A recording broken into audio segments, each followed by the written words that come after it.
कहानी की शुरुआत होती है एक घने जंगल को दिखाते हुए। एक आदमी पागलों की तरह भाग रहा था, इस उम्मीद में कि शायद उसे इस जंगल से भाग निकलने का कोई रास्ता मिल जाए। लेकिन ये जंगल इतना घना था कि यहाँ से बाहर जाने का कोई रास्ता नहीं नजर आ रहा था। यह आदमी सूरज को देखते हुए आगे बढ़ता है, लेकिन अब सूरज भी धीरे धीरे ढल रहा था। मगर इस आदमी ने भागना नहीं छोड़ा। भागते भागते एक पॉइंट आया जहाँ एक बोर्ड पर लिखा हुआ था पॉइंट ऑफ नो रिटर्न, यानी वहाँ से कोई वापस नहीं जा सकता। साथ ही इस बोर्ड पर नंबर 108B लिखा हुआ था। ये देखकर वो और भी ज्यादा परेशान हो जाता है। धीरे धीरे अंधेरा और बढ़ने लगा और पूरे जंगल में एक अजीब सा खौफ फैल गया। तभी अचानक एकदम से सारे परिंदे उड़कर वहाँ से चले जाते हैं। इस आदमी के कई मील के सफर के बाद भी उसे पूरे जंगल में कोई भी एक जंगली जानवर नहीं दिखाई दिया। न जाने ऐसा क्या था जिसे जंगली जानवर भी डर रहे थे। डर के मारे वह आदमी और भी तेजी से भागने लगा, लेकिन कई घंटों का सफर करने के बाद वह आदमी अचानक एक जगह पर आकर रुक गया और उसके चेहरे पर मायूसी छा गई, क्योंकि उसके सामने वही 108 नंबर वाला साइन बोर्ड था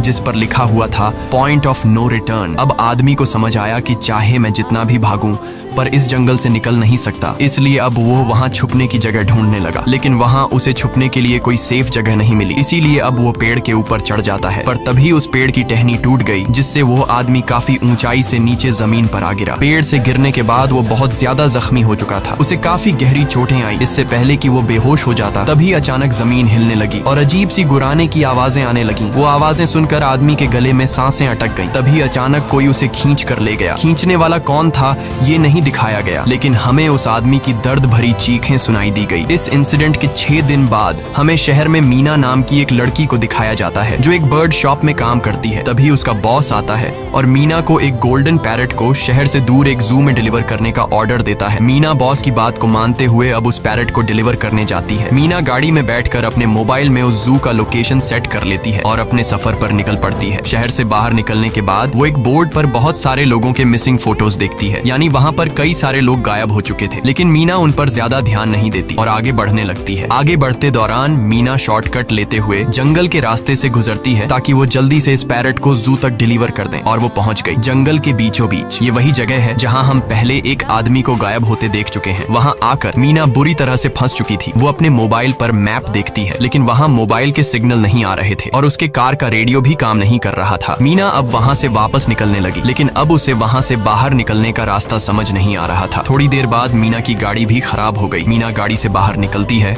और उसे सामने लगा हुआ वही पॉइंट ऑफ नो रिटर्न वाला बोर्ड दिखाई देता है। मीना को कुछ समझ नहीं आता, इसीलिए वो पैरट के पिंजरे को हाथ में लेकर आसपास मदद ढूंढने आगे चली जाती है, लेकिन वहां आसपास किसी भी मदद का नामो निशान तक नहीं था। उसके बाद वो वापस उस जगह पर लौट आती है जहां उसने अपनी गाड़ी खड़ी की थी, लेकिन वहां से उसकी गाड़ी गायब हो चुकी थी। ये देखकर वो बहुत ज्यादा परेशान हुई। उसे लगा कि शायद वो उस जगह पर नहीं आई है जहां उसकी गाड़ी खड़ी थी, बल्कि ये किसी दूसरी जगह पर आ गई है और उसकी गाड़ी कहीं दूसरी जगह में खड़ी है, क्योंकि इस जंगल का हर एक पॉइंट एक ही जैसा दिखाई दे रहा था। अब अंधेरा भी गहरा होता जा रहा था। एकदम से पहले की तरह ही सभी परिंदे इन पेड़ों से उड़ जाते हैं। मीना को अब डर लगने लगा था, क्योंकि जमीन भी जोर जोर से हिल रही थी। मीना को वहां आसपास किसी के होने का एहसास होता है। तभी अचानक मीना को दूर किसी का साया नजर आया। मीना भागते हुए उसके पीछे आई, पर उसे वहां कोई भी नहीं मिला। तभी अचानक मीना को एक बूढ़ी औरत भागते हुए दिखाई दी। मीना भी दौड़कर उसका पीछा करने लगी। वो उससे मदद मांग रही थी, लेकिन वो औरत रुकती नहीं, तेजी से भागती रहती है। एक बार फिर मीना इस बूढ़ी औरत का पीछा करती है। अचानक वो बूढ़ी औरत फिर से गायब हो गई। मीना जब उसे ढूंढते हुए और आगे बढ़ी तो उसे दूर जंगल में एक बड़ा सा कमरा दिखाई दिया। वो बूढ़ी औरत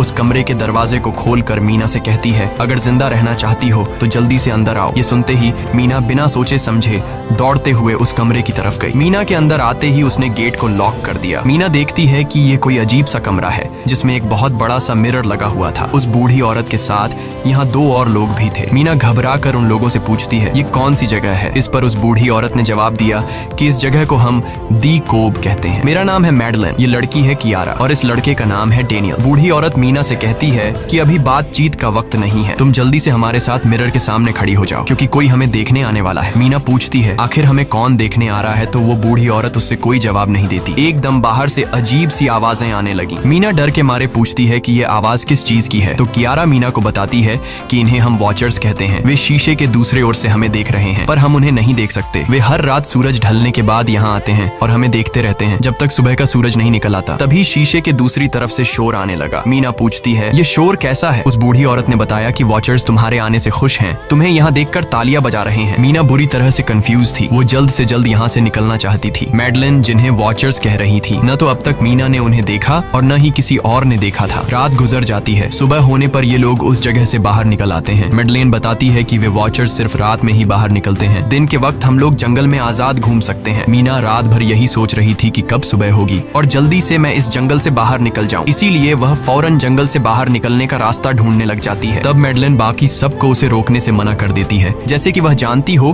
कि मीना इस जंगल से बाहर नहीं निकल सकती और वह जरूर वापस आएगी। बस मीना को जाते हुए मैडलिन बताती है कि तुम्हारा यह फैसला अच्छा नहीं है। इस जंगल से बाहर निकलने का कोई रास्ता नहीं है। रात होने से पहले हमें इस घर में वापस आना पड़ता है। अगर तुम लेट हो गई तो तुम अपनी जान से हाथ धो बैठोगी। मीना किसी की बात नहीं सुनती और अपने पैरट को लेते हुए तेजी से आगे बढ़ती है। थोड़ा सा आगे बढ़ने पर उसे वहीं पॉइंट ऑफ नो रिटर्न वाला साइन दिखाई देता है। उसे देखकर वो घबरा तो गई, लेकिन उसने हिम्मत नहीं हारी और सूरज को देखकर सूरज की डायरेक्शन में आगे बढ़ती रही, पर जंगल से निकलने में कामयाब नहीं हो सकी। आगे चलकर रास्ता ही खत्म हो गया। मीना ने देखा कि वो एक पहाड़ के टॉप पर खड़ी है, जहाँ से आगे दूर दूर तक जंगल के सिवा कुछ भी नहीं था। इसीलिए वो मायूस होकर नीचे बैठ जाती है। तभी अचानक उसके कंधे पर किसी ने हाथ रखा। वो डर गई और जब उसने पीछे मुड़कर देखा तो वो बूढ़ी औरत मैडलिन थी। यहाँ मैडलिन उसे हौसला देती है और कहती है कि सिर्फ तुम ही नहीं जिसने यहाँ से निकलने की कोशिश की और हार गई। हम भी तुम्हारी तरह ही हार कर यहाँ रुके हैं। यहाँ से बाहर निकलने का कोई रास्ता नहीं। चलो मैं तुम्हें कुछ दिखाती हूँ। मैडलिन मीना को जंगल की तरफ लेकर जाती है। मैडलिन मीना से कहती है, ये जंगल एक शिकारी है और हम सब उसका शिकार। अगर जिंदा रहना चाहती हो तो हमारे साथ ही रहो। मैडलिन उसे पॉइंट ऑफ नो रिटर्न वाले काफी सारे साइन बोर्ड दिखाती है, जो कि जंगल के चारों तरफ गोल घेरे में लगे थे और उनके बीच में था उनका कमरा। मैडलिन बताती है कि यह हमारे घर से आधे दिन के फासले पर लगे हैं। अगर इसे आगे गई तो वापस लौटना मुश्किल हो जाएगा, इसलिए कभी भी यह तुम्हें नजर आए तो तुम इन्हें इग्नोर मत करना। मीना पूछती है, ये सब किसने बनाया? तो वो जवाब देती है, ये एक प्रोफेसर ने बनाया है, लेकिन अब तक उसे किसी ने देखा नहीं है। अब रात हो जाती है। ये लोग वापस उस घर के अंदर आ जाते हैं। हर रात वॉचर्स उन्हें देखने के लिए आते थे। आज कियारा नामी लड़की उनके सामने डांस करती है और कहती है ये सब उन्हें पसंद है। ऐसा नहीं था कि इन चारों को हर रात वॉचर्स के सामने खड़ा ही रहना पड़ता था। ये लोग जो चाहते वह कर सकते थे, बस ये लोग उनकी तरफ अपनी कमर नहीं कर सकते थे। ऐसा करने पर वो लोग बहुत ज्यादा गुस्सा हो जाते थे। रात में तो उन्हें सिर्फ वॉचर्स का मसला था, लेकिन दिन में भी उन्हें बहुत मुश्किलों का सामना करना पड़ता था। ये लोग जंगल से हर रोज अपना पेट भरने के लिए कुछ न कुछ शिकार करके लाते थे,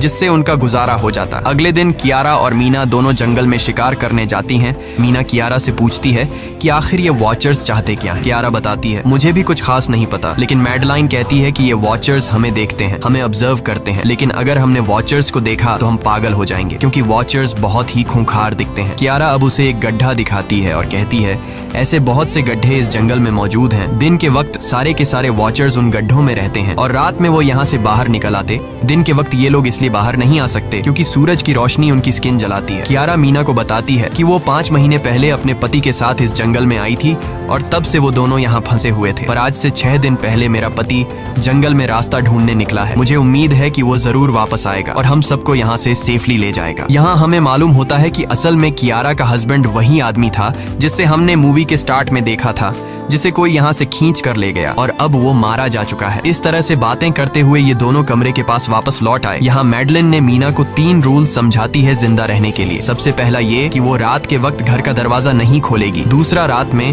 वो आईने की तरफ अपनी कमर नहीं करेगी। और तीसरा ये कि दिन के वक्त वो उन गड्ढों के पास नहीं जाएगी और जितना हो सके रोशनी में रहेगी। जब तक तुम इन रूल्स को फॉलो करोगी तब तक तुम जिंदा रहोगी। लेकिन मीना को मैडलाइन की बातों पर बिल्कुल भी भरोसा नहीं होता। अब उस रात मीना इन वॉचर्स के बारे में जानना चाहती थी, इसीलिए वो शीशे के साथ कान लगाकर आवाजें सुनने की कोशिश करती है। जब उसे कुछ सुनाई नहीं देता तो मीना को मैडलिन की बताई गई वॉचर्स की बातें फेक लगने लगती हैं। इसलिए वह रूल्स को तोड़ते हुए अपनी कमर को शीशे की तरफ करके सो जाती है और ऐसा करने पर इन वॉचर्स को गुस्सा चढ़ जाता है। वो लोग जोर जोर से उस शीशे को मारने लग जाते हैं। शोर से मैडलाइन भी उठ जाती है और वह जल्दी से मीना को शीशे की तरफ खड़े रहने को कहती है और तब जाकर वो वॉचर्स का गुस्सा शांत होता है। यानी जब इंसान वॉचर्स को अपनी पीठ दिखाते हैं तो वह उसे खुद की इंसल्ट मानने लगते हैं। ये रात भी गुजर जाती है और अगले दिन मीना डेनियल के साथ शिकार पर निकलती है। वो डेनियल से पूछती है, क्या आज तक तुमने किसी वॉचर को देखा है? जिस पर डेनियल ने जवाब दिया कि मैंने भी आज तक वॉचर्स को नहीं देखा और जो भी वॉचर्स को देखता है वो जिंदा नहीं बच पाता। तब मीना डेनियल को समझाती है